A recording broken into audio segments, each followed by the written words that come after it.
Time check, 5:58. Nagpaiwan ako ng isang tao para mapinturahan to. Kasi kahit linggo, bukas tong mga to. Inintay namin magsara para mapinturahan. Kasi pagka hindi gano'n ang gagawin namin, hindi mapipinturahan to. Itong isa, nagsasara na rin. Liligpit na rin. Itong mga to, sarado na. Para mapinturahan lang namin, nagpaiwan ako ng isang tao.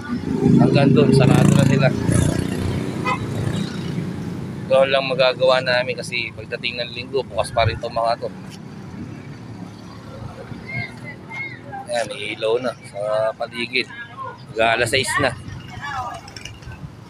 Dilim na yung sa pwesto. Nagliligpitan na sila. Sarado na si Kimberly.